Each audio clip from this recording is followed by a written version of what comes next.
and welcome back to Community Couch Time, a daily talk show where we talk about things that are important, things that are happening in our community, in our state, in this country, and internationally.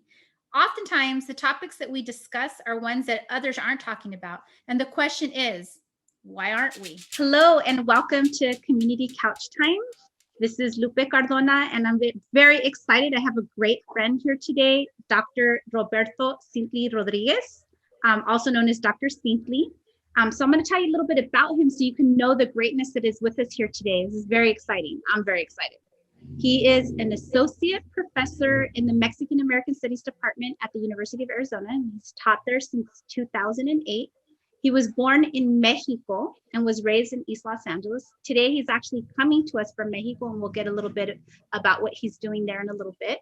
He received his bachelor's degree at UCLA in 1976 and his master's and PhD at the University of Wisconsin at Madison in 2005 and 2008, respectively. He is a long-time award-winning writer. Through the years, he has written for many publications, including being a nationally syndicated columnist for 12 years with first Chronicle Features and then Universal Press Syndicate from 94 to 2006. His last two books are Sacred Maize is Our Mother, Indigeneity and Belonging in the Americas 2014, which I have here, and Yolki, A Warrior Summons from the Spirit World, which I have right here, Testimonios on Violence 2019. Both of these were published out of the University of Arizona Press. And then the third book of this trilogy will be published shortly, Smiling Brown People, The Color of the Earth. He has a forthcoming book, Writing 50 Years, Más o Menos, Amongst the Gringos, Aslan Libre Press, and that's going to come out actually this summer 2021, which is a compilation of nearly 50 years of writing. It starts with La Gente newspaper at UCLA in 1972, and it goes through this year, 2021. And then with the Progressive Populist, where he writes a bi-monthly column. And so there's some really exciting things that he's currently working on. But first, I actually want to start with a question that I have for you, Dr. Cintli. Of all these amazing things that you've written, what would you say has been your most impactful writing and why? Wow, I wasn't ready for that one. Sorry. Let's see. I don't know, it might be something that has not actually been published, although that's going to sound awkward because you said that's had the most impact.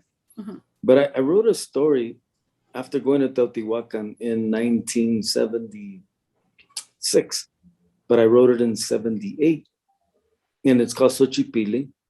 And it's about a story about a little kid who climbs the pyramids like sideways. He don't use the stairs, And he wants to know who built the pyramids.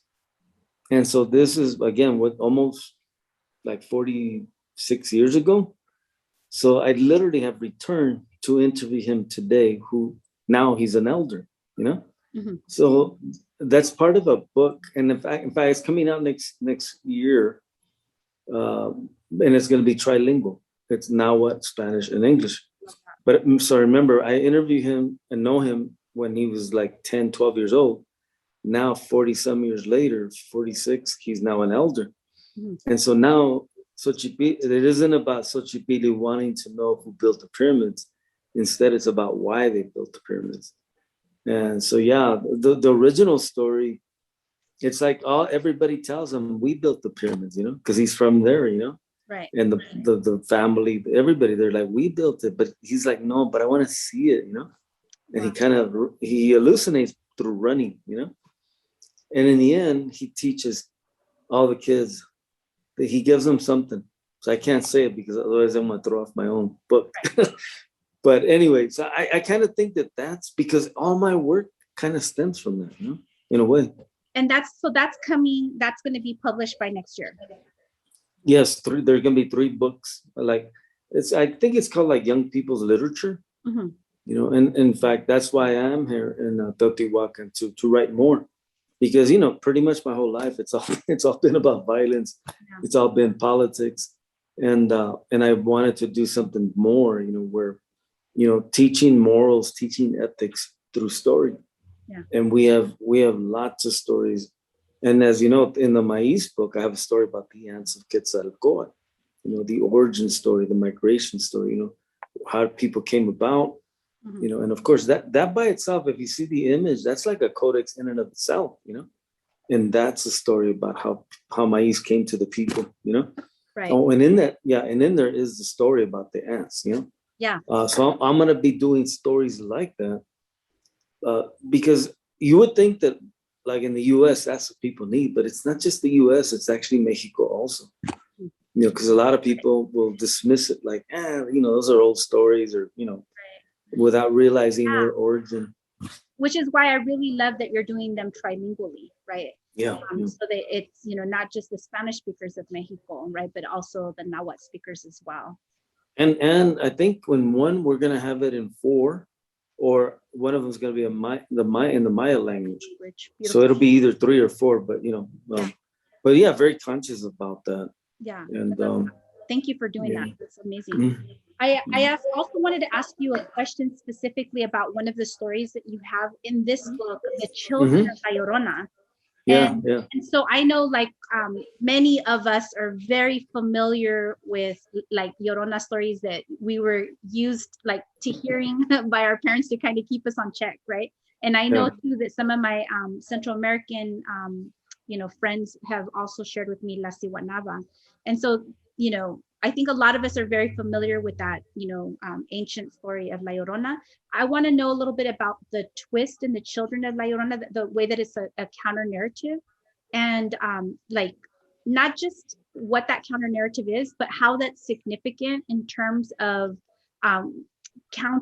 giving a counter narrative to like anti-indigeneity, and also how it symbolizes like us, like what we're going through as a people in terms of identity. I know that's a really loaded question, but can you share about that a little bit? Yeah, and you could even consider, you might say, like a feminist literature also, because the traditional story is blame the woman, it's the woman who drowns the kids, right? In this story, because I got schooled by elders, I knew your father, I knew Gustavo, I knew all these, from the US, but also elders from Mexico, etc. And the story of and it's kind of like the Malinche, that is, it's like somebody decided to blame women. And so when I saw this story, I said, no, we got to counter that story, because that's a very European or Europeanized idea or version. And so, as a writer, because again, I think most people that know me probably know me because of politics, and books or stories and all that violence, right? But like, I was talking to a friend and said, God, I don't want to be known as that. I need, because I was always beyond that. But unfortunately, the society we live in, it's like a laser beam. I gotta deal with violence all the time. And at the same time, what is La Llorona but a story of violence? The mother drowns her own children. I had heard and had come across a Nahuatl version, what people call the Aztec or the Mexica, a version of that they never drowned the kids. They weren't drowned.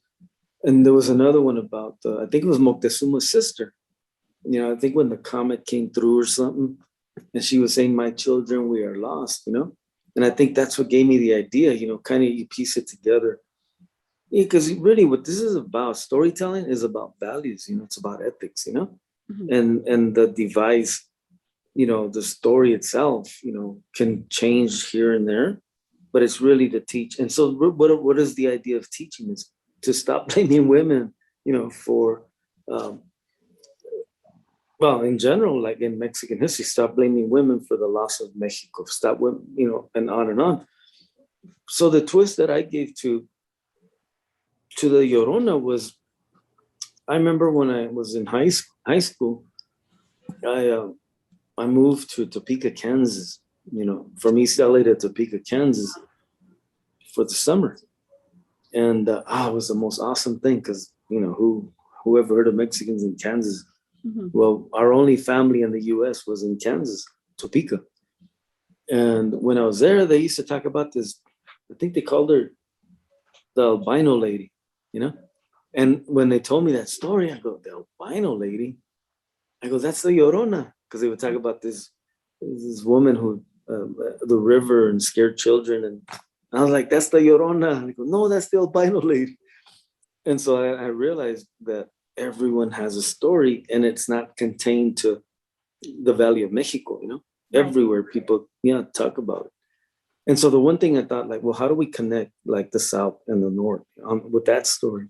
Mm-hmm. So it was the idea of that, and this is what I already knew, that she never drowned her kids. They were swept away, and so they were swept away upstream.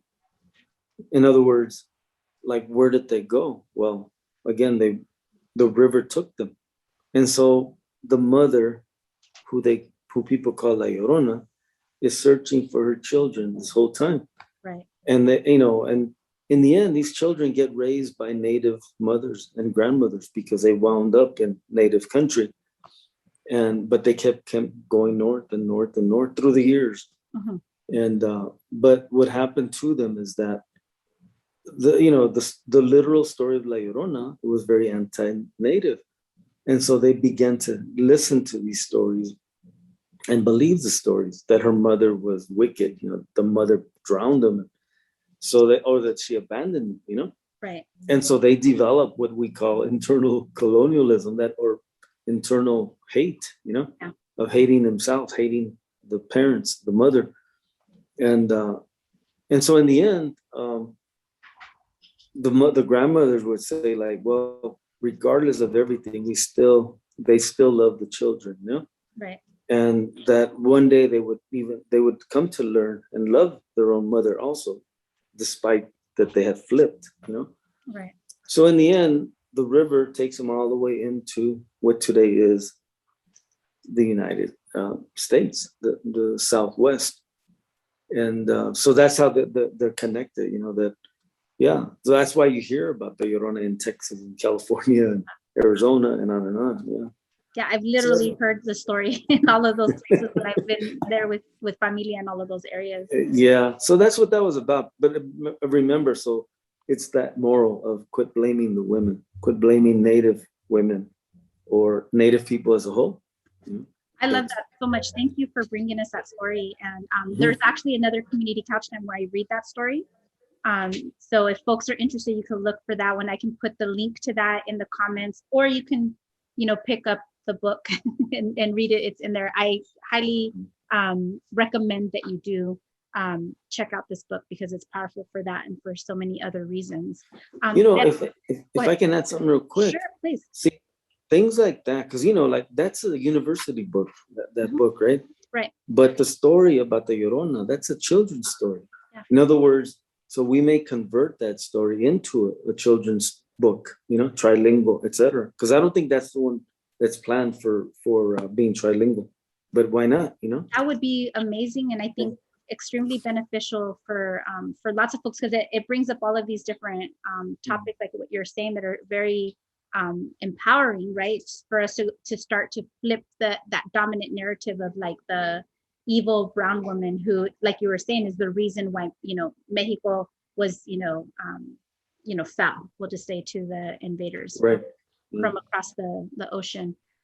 Thank you. I also wanted to share with you, I know you brought up a little while ago Gustavo, and you brought up my dad, and I wanted to share that my dad, literally the very first book that he ever gave me after he found out that I was going to be a teacher was one of your books, the Ex en la Raza 2. And so I have that book. It's somewhere here on my shelf. It's kind of falling apart because of how I opened it to put it on the photocopy machine to make copies for my students. And so literally, like, my very first year of teaching incorporated some of your work in that book. If I could say something about it real brief, and then if you have a question. But that the original part of that book was a story, an article that I wrote. It was called "Who Declared War on the Word Chicano?" Yes. And then it evolved into that because, like, I thought people were kind of misusing it, kind of like being very nationalistic. Mm-hmm. In other words, I was complaining about the corporate America. I was complaining about we became a market. We're not, next thing you know, we're Hispanics. But some people thought, like, we're not Central Americans or we're not South Americans. We're Chicano, And I was like, nah, that's not what I wrote. Because I think we're all one people, Right. you know? And so that's why I wrote that part too, you know? I love that you said that we're one people. Like, yes, there's different experiences and, you know, coming from different areas, but we are a people. I love that very much. And also too, one of the books that you know, we spoke about in the intro, your forthcoming book, Writing 50 Years Más o Menos Amongst the Gringos.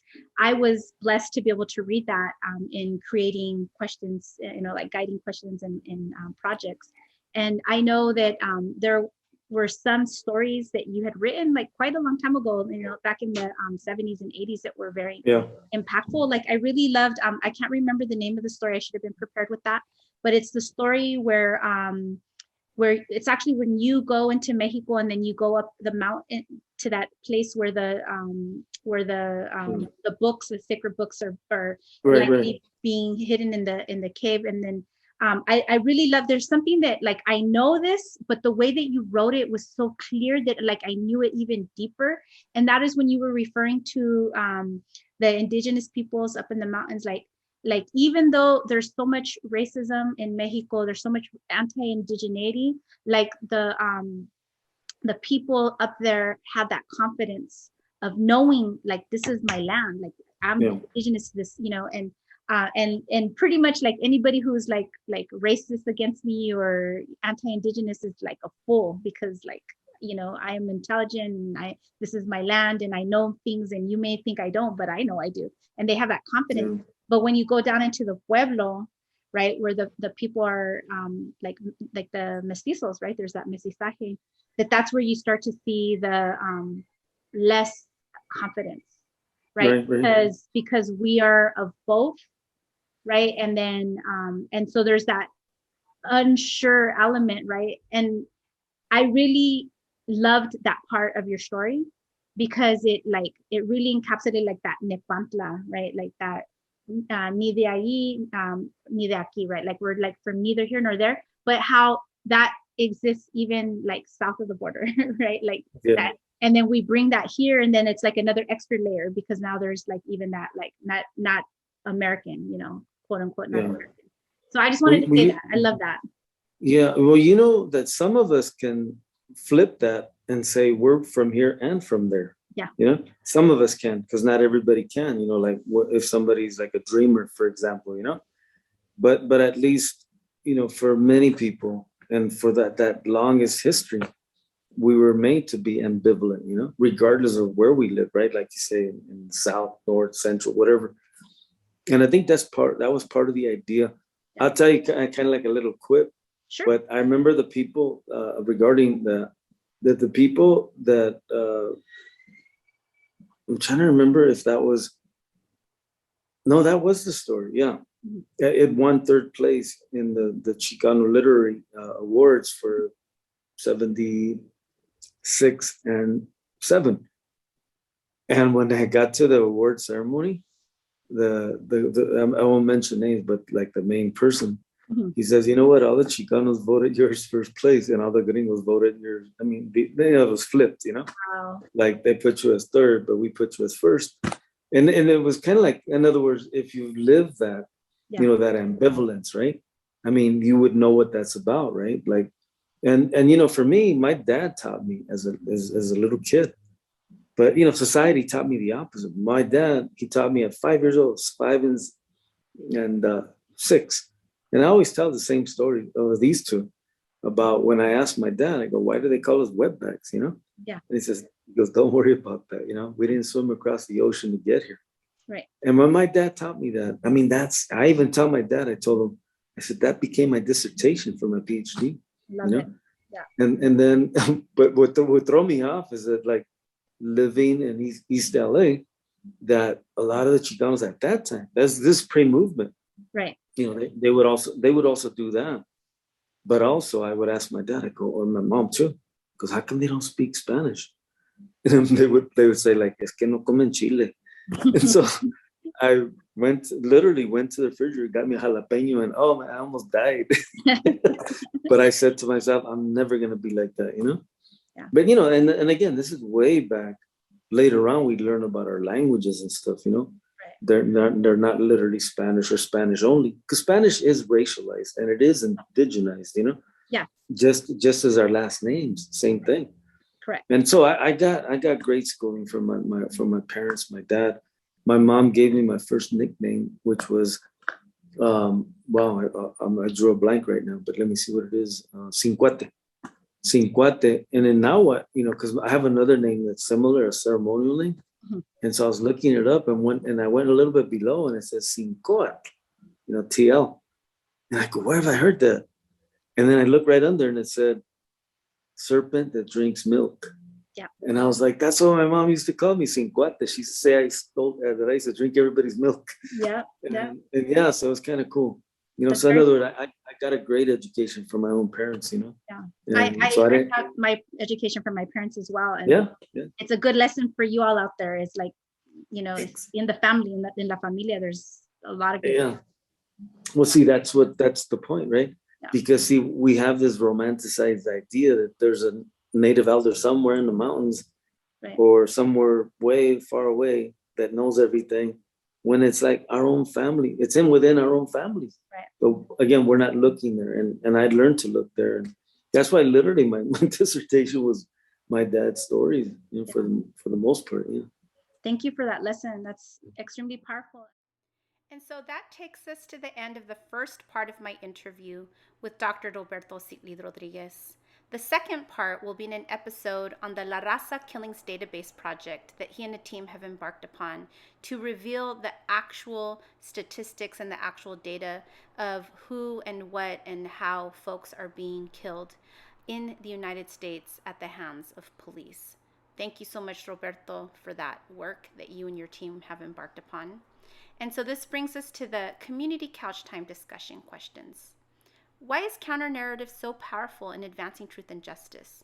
What is a powerful story told in your familia? Share with us. We want to know. In la couch.